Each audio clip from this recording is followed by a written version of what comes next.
selanjutnya Pak Bambang Santoso. Silakan. Baik, terima kasih.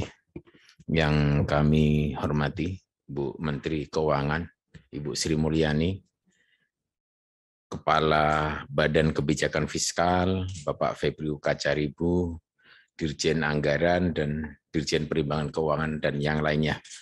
Tentunya juga pimpinan Komite 4 dan seluruh anggota. Saya sangat apresiasi dengan apa yang Ibu sampaikan, terutama saya sangat mendukung bahwa apapun kondisinya, walaupun geopolitik sekarang perubahannya demikian cepat, terutama setelah pandemi COVID kemudian beralih ada geopolitik perang Ukraina yang memang itu sangat mempengaruhi pertumbuhan ekonomi. Bahkan banyak negara-negara yang memang sekarang kebingungan karena ternyata memang terutama energi dan pangan ini luar biasa perubahannya. Saya sampaikan di sini Bu, untuk Bali ini aspirasi daerah, DBH kita itu kan sedikit sekali. Kemudian sampai hari ini kontraksi ekonomi Bali itu juga paling rendah dari 34 provinsi. Dari beberapa yang masuk sekarang itu bisa nggak kira-kira dari semua yang ada itu dipertimbangkan lagi, terutama kebijakan spasial, relaksasi khusus bagi korporasi. Tentunya dengan memberi kebijakan khusus dan pelaksanaan PMK nomor 32 2021 itu.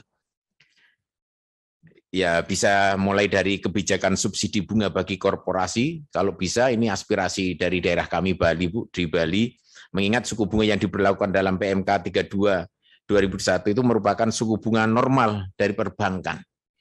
Ini tentu harapan kami. Yang kedua tentu kebijakan relaksasi grace period selama 2 tahun bagi pembayaran pokok pinjaman. Dalam PMK 32 PMK 0821 tidak ada ketentuan grace period itu. Ini juga mohon menjadi catatan. Dan yang ketiga, kebijakan relaksasi atau perpanjangan tenor penjaminan dari maksimal 3 tahun menjadi sepanjang jangka waktu pinjaman tenor pinjaman. Dan yang terakhir Bu, untuk dipertimbangkan kebijakan percepatan realisasi pinjaman khususnya bagi klaster pengusaha yang 5 miliar sampai dengan 50 miliar. Lembaga Penjamin Ekspor Indonesia LPEI melakukan asesmen mengacu pada kondisi keuangan perusahaan sebelum COVID-19 dan memungkinkan penutupan jaminan dengan otomatis cover sehingga proses asesmen menjadi lebih cepat. Ini beberapa yang mudah-mudahan menjadi pertimbangan.